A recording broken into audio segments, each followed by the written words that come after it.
that is being streamed live. Look for the chat box on the side or bottom of the video player. This is where you can type your message. Click inside the chat box and use your keyboard to type out what you want to say. You can type words, use emojis, or even ask questions. Once you've typed your message, press the Enter key on your keyboard or click the Send button. Your comment will then appear in the chat for everyone watching the live stream to see. If you want to send another comment, just type it in the chat box again and press Enter or Send. Your new comment will show up below your previous one.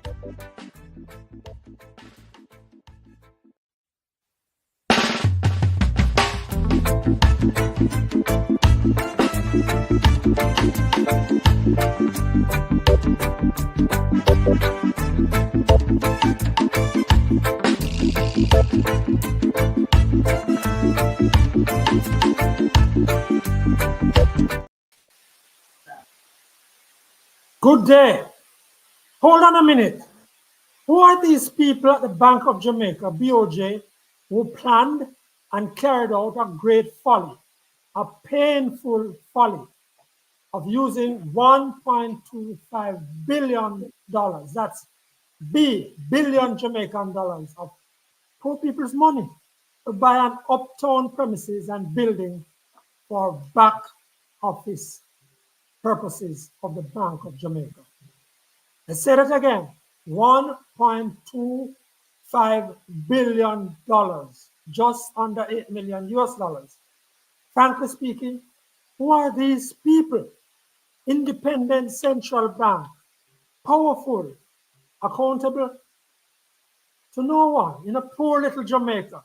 They are not only counting on us being spineless and brain dead, they are counting on who we have become, people who must hear who has said or done something, on which side, PNP or JLP, the doer or sayer belongs, before we condemn or commend it, right and wrong are relative.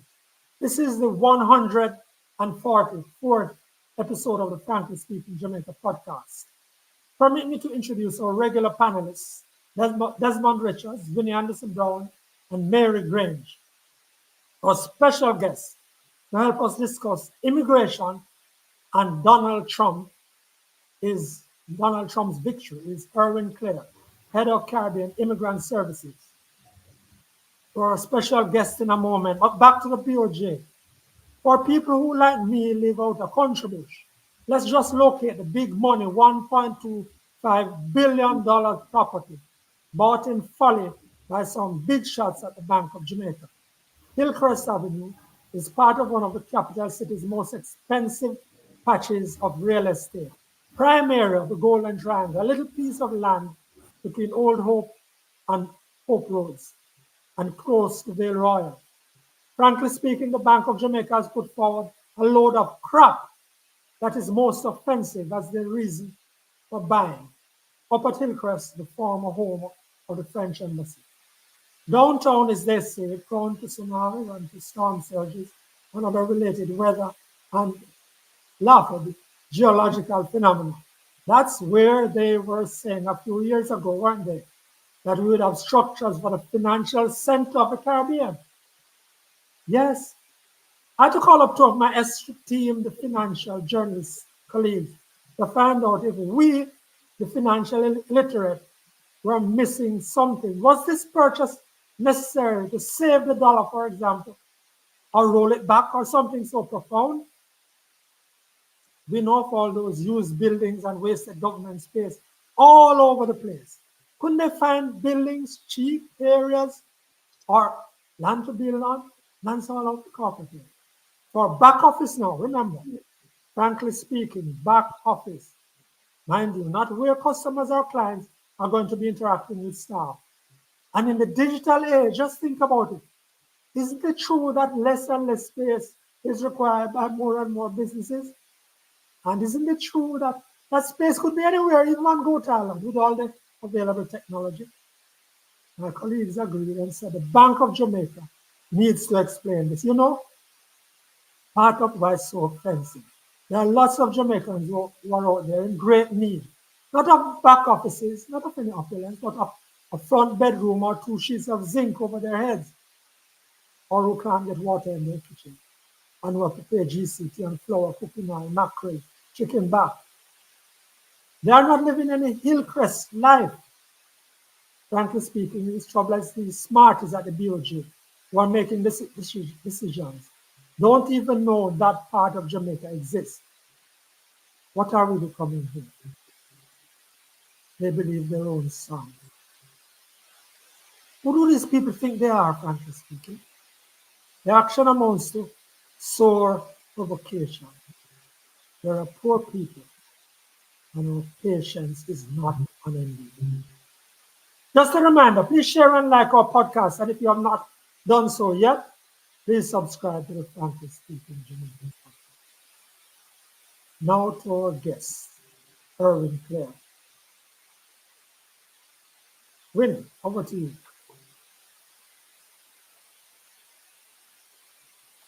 And Winnie is not with us. Okay. Welcome, Mr. Clare. Well, Irwine Clare is about empowerment. And here in the Caribbean, Immigrant Services have been helping Caribbean people in the tri-state area of the US for decades now. We invited him today to interpret for us the Trump victory, particularly to tell us what it likely means for Caribbean people, and especially undocumented, who President-elect Trump says is going to round up and deport. Mr. Clare, welcome, and you have the floor. Thank you very much for having me on this powerful platform. It's always a privilege to join you, sir, with your hosts and your guests. And just to say that, we are indeed in troubling times. I guess you've heard that term so many times, but really, troubling times. We've just had an election in the United States where Donald Trump, as you rightfully said, has been reelected. One of those elections that quite consequential in our times. An election that bore out the fact that if you weren't satisfied that the United States of America had racism entrenched in its psychology and in its applications, then this election brought it to fore. And not only that, has placed into office again an individual who have managed to won't say stir up and give voice to those persons who are very vociferous as relates to their whiteness. And if you recall, and I'm not taking Taylor to school here. If you recall on the campaign trail, he said to his audience, "Look at my white, beautiful skin," and things of the sort. But here we are. It's a reality comes January 20th. In fact, it's a reality right now because the fear factor that surrounds Donald Trump as president has already begun. Because at the heart of it also is something, the word retribution, and what it means to those persons whom he would have viewed as his enemies. So we are in for a rough ride, especially as immigrants in the United States, regarding his hallmark discussions around removal of the undocumented immigrant from the United States. So trying times for Caribbean nationals, trying times for immigrants in general in the United States.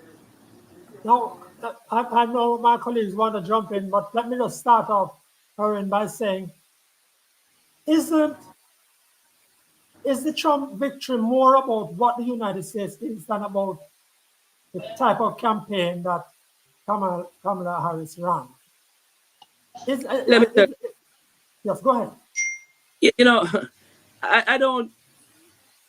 First of all, let me say, it was a historical run on behalf of Kamala Harris, right? When you consider that she had 3.5 months to be in the position that she found herself in, and recognizing where the United States is today, because one could argue that she ran a good campaign.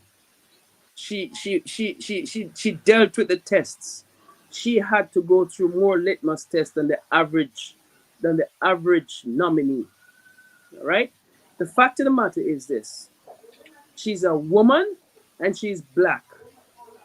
The results resoundingly indicate such. I give a case in point, and I use this a microscopic situation here. The Amish or the Amish country there in Pennsylvania don't normally get involved into elections. They came out in numbers unprecedented. Why? They themselves too are a patriarchal society. You have this deep-seated scenario that women will never be president. And those are some of the situations that showed up loudly in the results, Franklin and team. So I'm saying to you that, coupled with the fact that African Americans stayed home, because when you look at the numbers in the 7 swing states and you saw how many potential African Americans that could have voted, didn't vote, it also shared with you the fact that misogyny and racism played critical roles in this election. Because if you want to look at Kamala's misstep, then Trump had many too. But there is always somebody there to explain to the audience that what he said, that's not what he meant. So this was probably ingrained from the beginning. And when you couple it with the fact that suburban white women did not deliver again, that share with you that they are willing to vote against their best interests because of who is at the top of the ticket.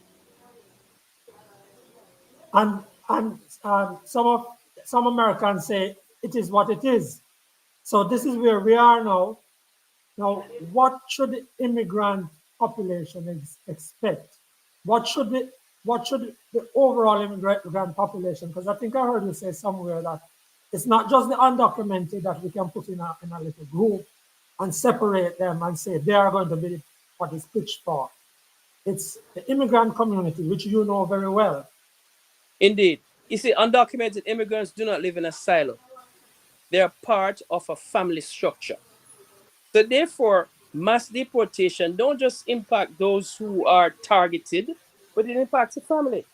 Families now must decide the breadwinner, in most cases the men, if they are separated from families, what will happen to the family? What are the plans in place? Will the family leave with their spouses or with that family member who is being deported? How will the rest of the family, carry on their lifestyle? And remember now, one of the greatest assets in this whole deportation talk, ladies and gentlemen, is fear. And it has already started. The fear factor of deportation has already permeated the community. And people are now tension, are now in a tensiousness situation where they are concerned about their well-being. And the fact of the matter is that, it is something that is at the basis of this new mandate that the Trump administration has. And when you cover the fact that he has a Senate and more than likely the House of Representatives and the Supreme Court, you can rest assured that the pushback will face a lot of pushback from them as well, because they have the powers of and levers of government at their wherewithal. But again, it goes back to this whole situation about Mr. Trump's argument about retribution and what that means. And these are things that are going to play into it. But at the end of the day, one of the things that America wakes up to now is the realities of the economics. And they will soon find out the true contribution of legal or illegal, as they call it, immigrants on the economic scene in the United States. Because if we're talking about jobs and that they're taking away jobs and they're taking away from the housing stock, then they'll soon find out who takes their garbage out, who cleans their lawn, who wash the dishes, and oh yes, who are in Silicon Valley. Then they'll soon find out the impact of this, their idea. But And that's why I'm optimistic that they'll be some resolution. Advocates of immigration, and defenders of people who are trying to stay in America, been saying this for a while, and the Trump people and the Trump camp understand those issues, don't they? But they're still saying they're going to round up and deport a lot of people. Yeah. And I can understand. It is raw meat to a barking dog. And they'll sup it up. But at the end of the day, when you start to remove the facets of the economic stability of your nation, because Americans aren't going to do these jobs. Hello? And let's also understand, America depends on immigrants from the top of the scale to the bottom of the scale for survival. We do not have sufficient professionals and highly educated people to do what America needs. It depends on immigrants. So, you know, am so I at some, understanding, Irwin, if I may come in here, I'm listening to your rhetoric, and I can't help but wonder.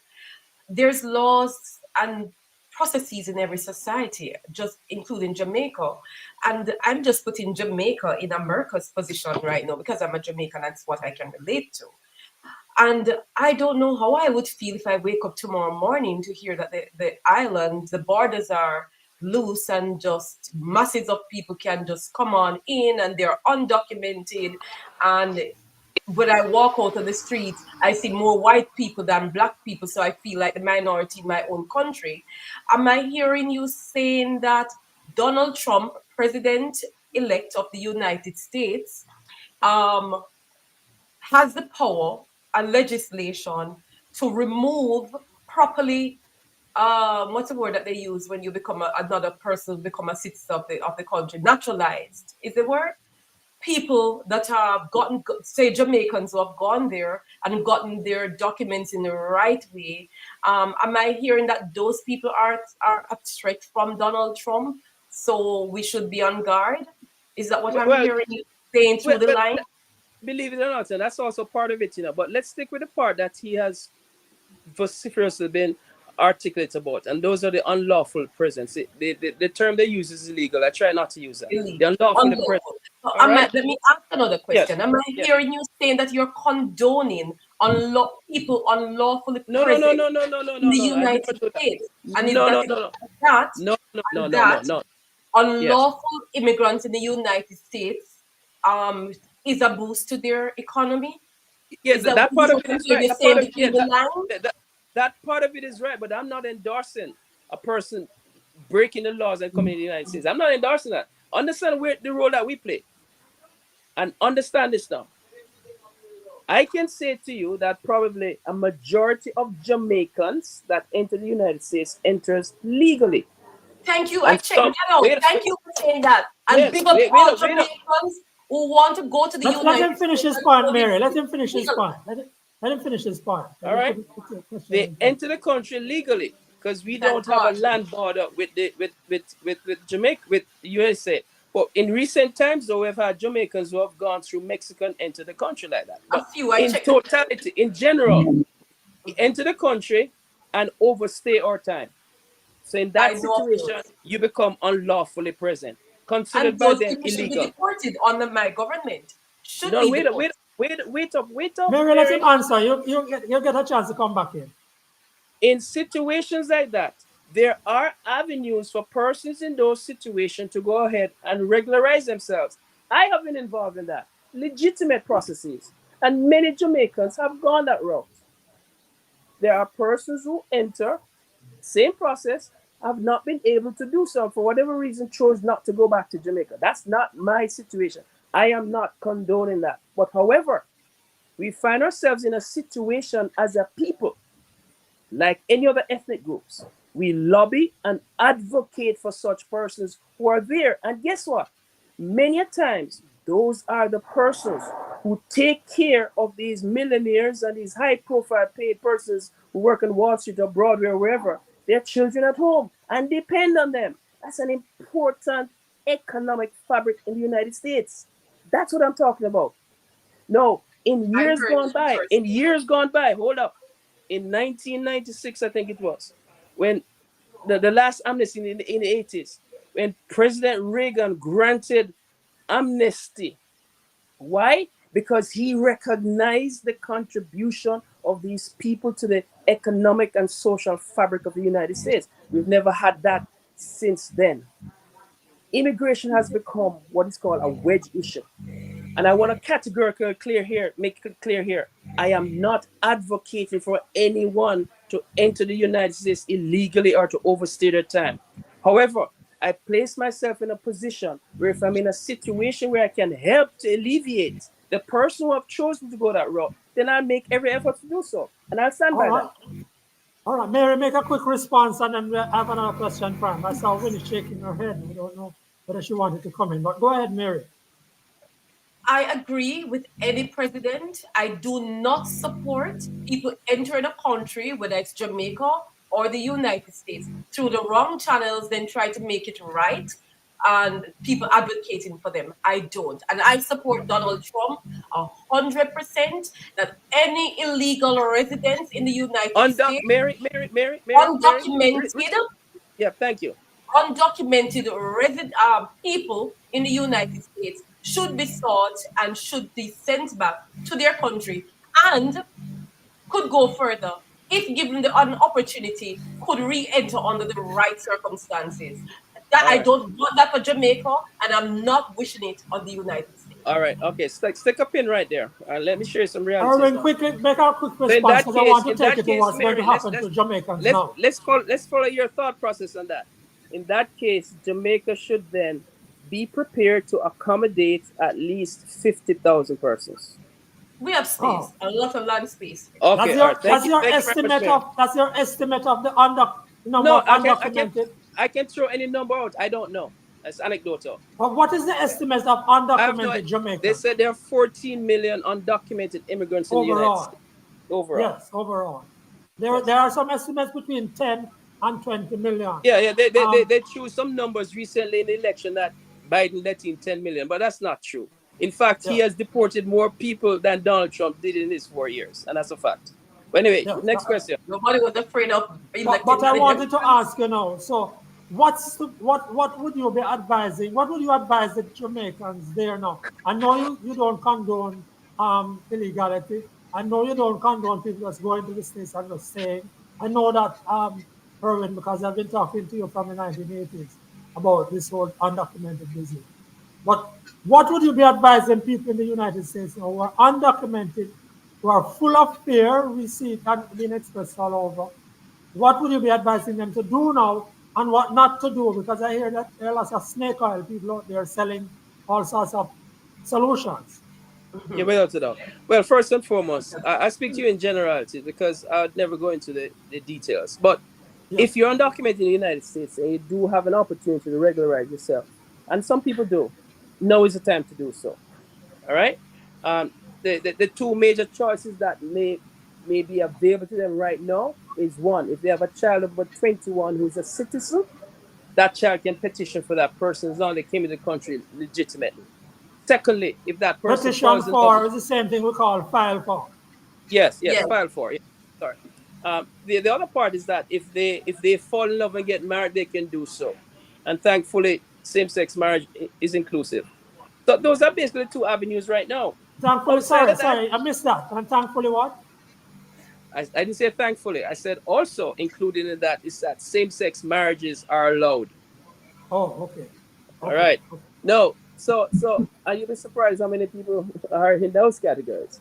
But the point here is this: is that if none of those situations you qualify for, then you personally have to make a decision as to what you plan to do. Depending on how long you've been there, there are some persons who have managed to live within the subterranean economy and have sent their children to school, buy homes, send money home to Jamaica.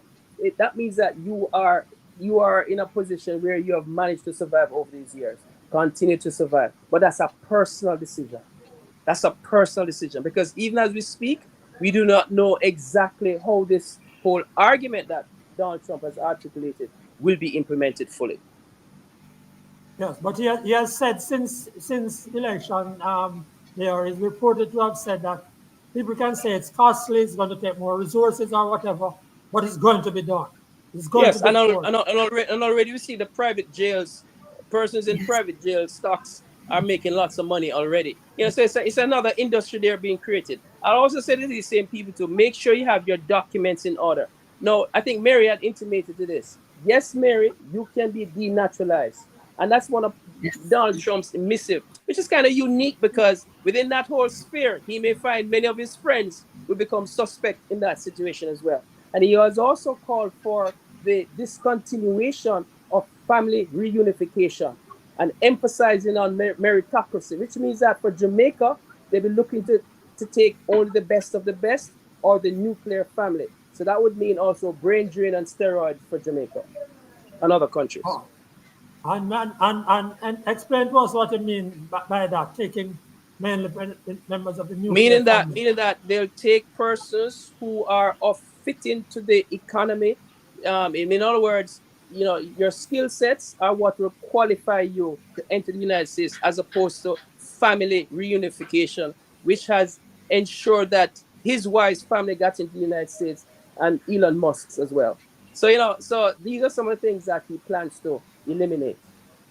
Yes, and I know you're going from us shortly, but can you tell us what are the specific dangers outside of the deportation that people face? Because um, I gather that there are some guys who are going around now offering marriages in a way that they never used to do for 10, 15,000, 20,000, Uh, and some of them well, are already married, some of them are bigamists. So it's an uh, industry. I'll be Um, honest with you. I'll be honest with you. I can't speak of any situation like that. To say those are situations that probably exist on a daily basis, I don't know. I don't mhm. get involved in that level. All I say to persons is that once they go down that road, they must be prepared to face the consequences. Be prepared to face the consequences if you indulge in activities that are outside the scope of the laws. Yeah. All right. So, and you see any negative for the Jamaican economy, or when you are very much in touch Well, with that? play the numbers, Franklin. If they're gonna deport people, 10,000 less people come being deported. That means 10,000 less people sending money home. 10,000 families being affected. So there's a ripple effect. There has to be a ripple effect, and there probably be less opportunities for Jamaicans to enter the United States. So it's a ripple effect.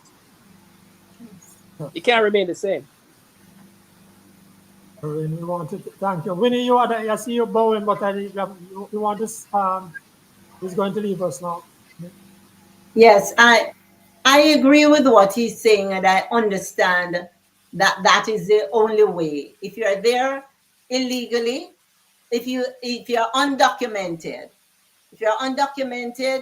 do the best to get documented, and go find a lawyer, find the best way out for yourself and your family. That's what I would say. And thank Irwine for being there, championing the good cause, not defending what is wrong, but helping those who want to find a way to make their lives better. All right. We want to thank Irwine Clare. I think we have just lost him now. He did say he would be going.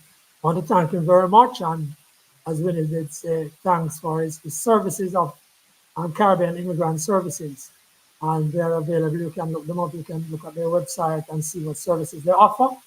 And it's gonna be a tough time for a lot of Jamaicans who are in these states. Lots of other Caribbean nationals, but in particular Jamaicans. They say from the stats that are available,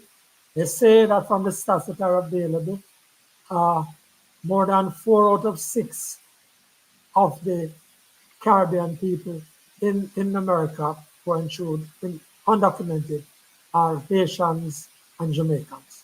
That's the latest stats I saw. There are lots of statistics about our legal and undocumented immigrants, but there we are.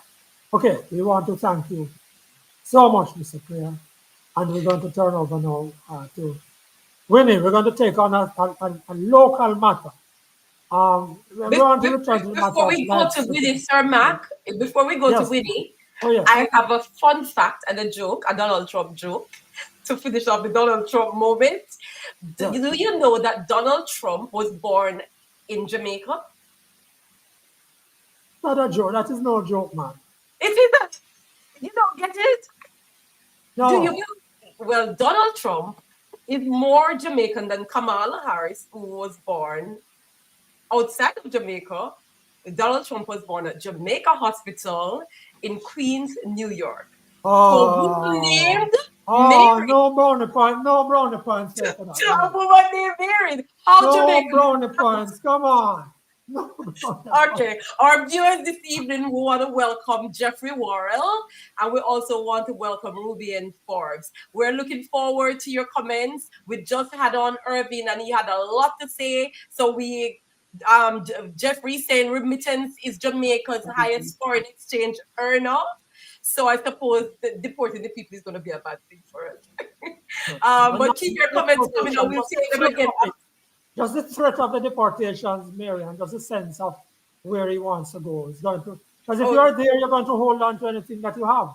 I agree. But then has Irvin said that the Biden administration has deported more people than any other administration. So Donald Trump will be a drop in the bucket. So we look forward to your comments. Keep them coming. You got me, Mary. And with that joke, he got Jeffrey got my joke. Jeffrey got my Donald Trump joke. Okay. All right, carry on with it.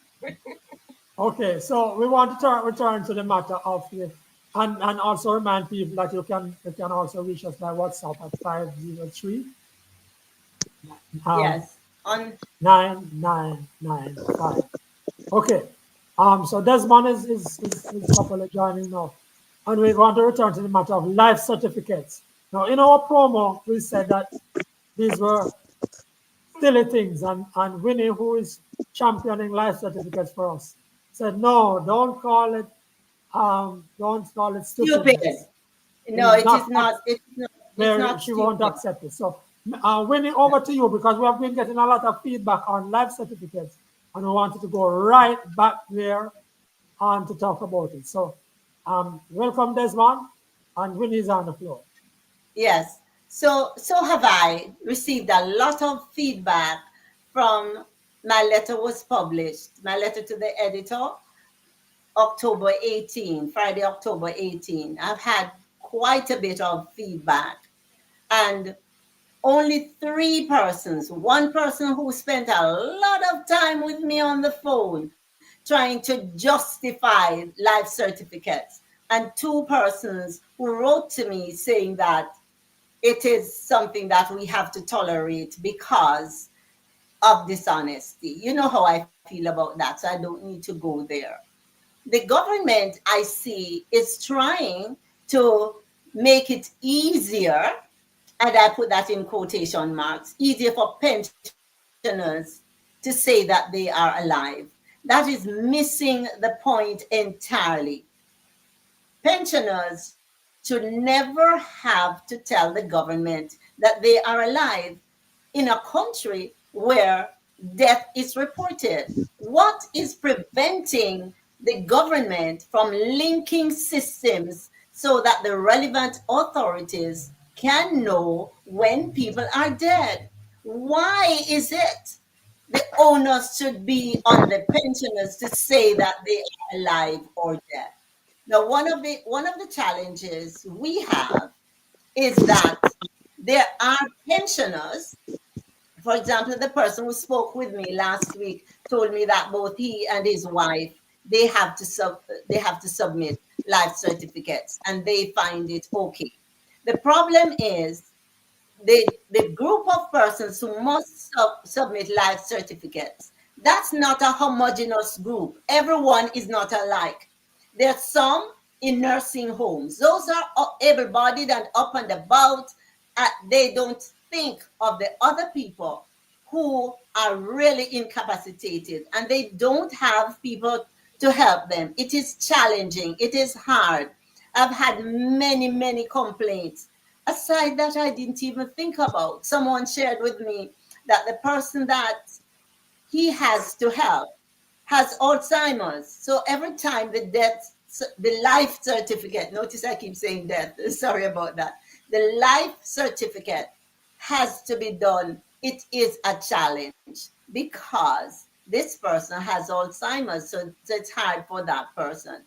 So I am saying that it is about time the government thinks of a way of linking the systems so that the registrar of birth and death can give them the information.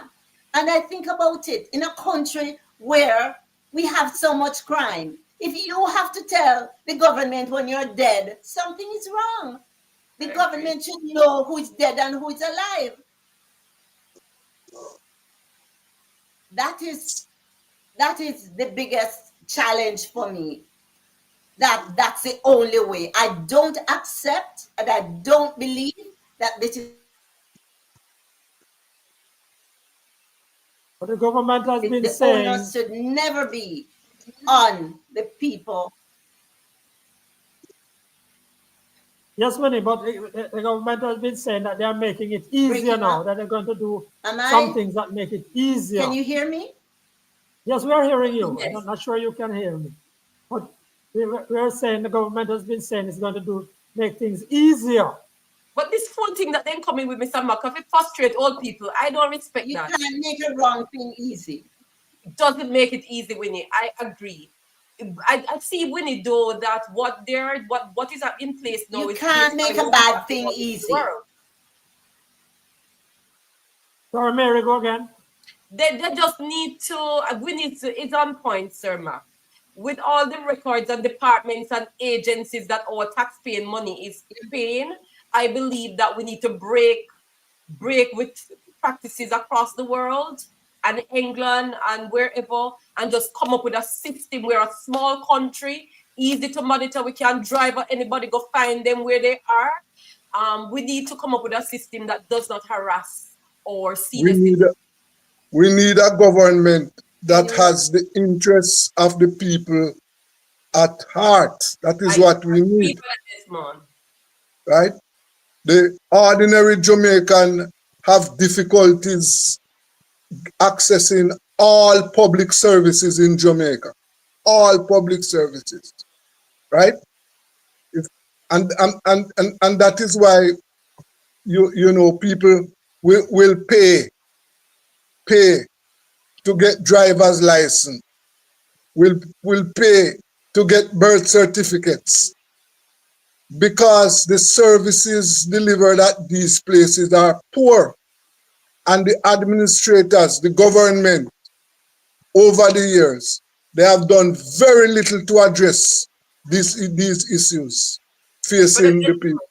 you know, when you bottom out the birth certificate place people, let me know, because recently I've had the need to use RGD and them people at First World. Big up to RGD, good work, good something about their service. And generally well Nothing said, their things First are well World said about service. them, Mary. It's Mary, where's a the lot of term? good is said about the RGD. Honestly, a lot RGD, of good is said about the First RGD. World service out of RGD, remember me tell you. First World. But you see what you are, what you see in that very answer, and I also buy what Desmond is saying. In that very answer, you are not saying, Mary, you know, there are these three services in Jamaica that are no good. You are able to point to one that is good, and you can point to two or three Because more. of my experience. I'm speaking from experience with the Yes, RGD. First World. yes, the top of the line, because a lot Top of of the people line. say so. A lot of Just the people because we say don't so. know about nowhere else, I mean, I have no experience to compare it with, but I will tell you as a Jamaican who don't like well, hassle, that I felt hassle free at the RGD. there are some comments that I think you should pay attention to. Okay. Go After ahead, brother Winnie. D, I'll take them. All right. Go, So go on with the comments. All yes. right. So where are we now? So we have Amen, brother Richards. Amen, Mr. Richards. That's from Rubia, and I suppose she's agree with the poor service or experience very bad as well. And then we have Marvit.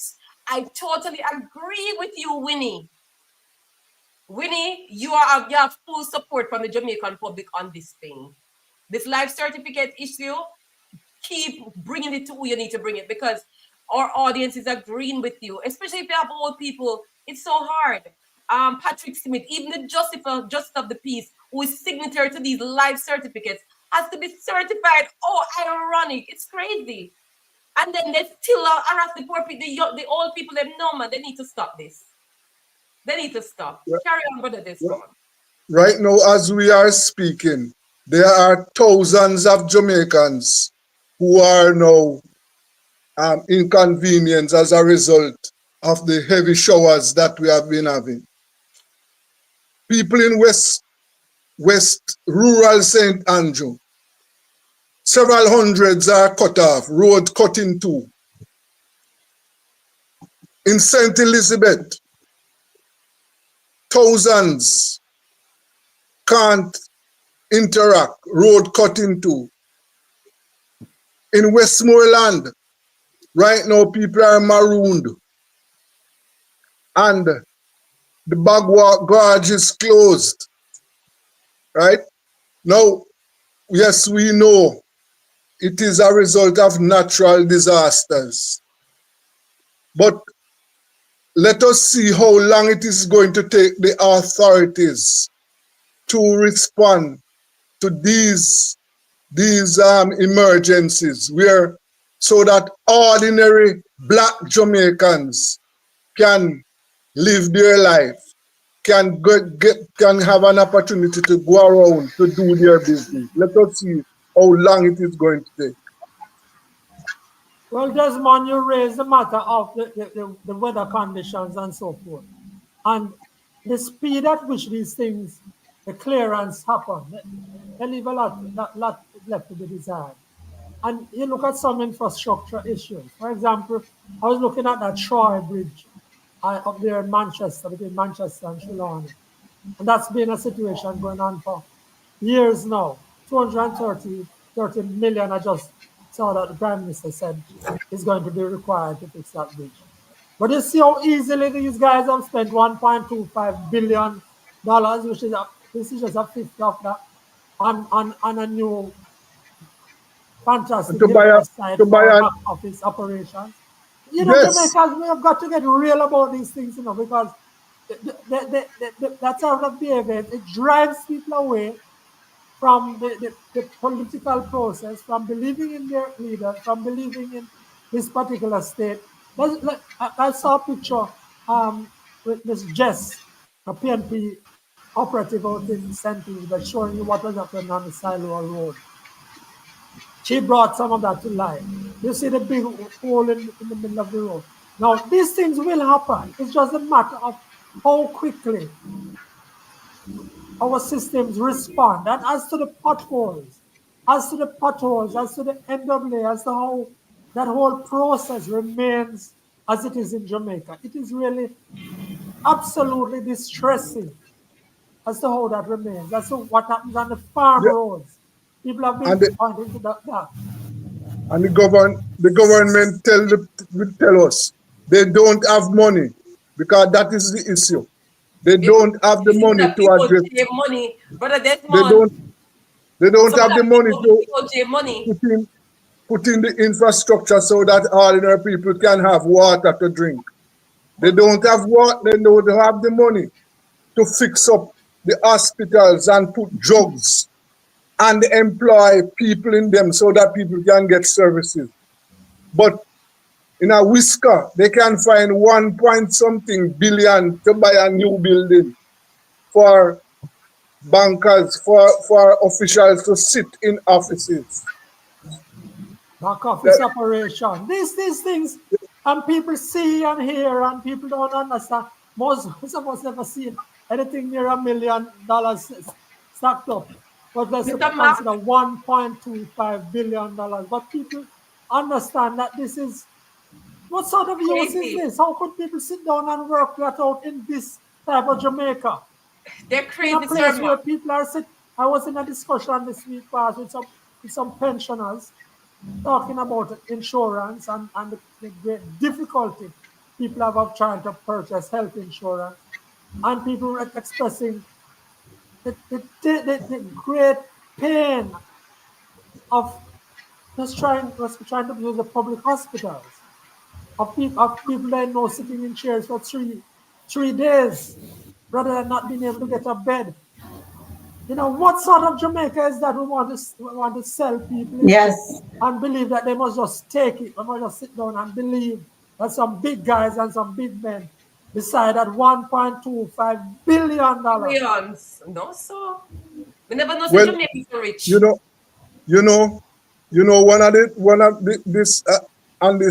this presidential election, the U.S. presidential election, one of the things that we were not, or a lot of people were not looking at, you know. In the United States, at the macro level, the Democratic Party did well, you know.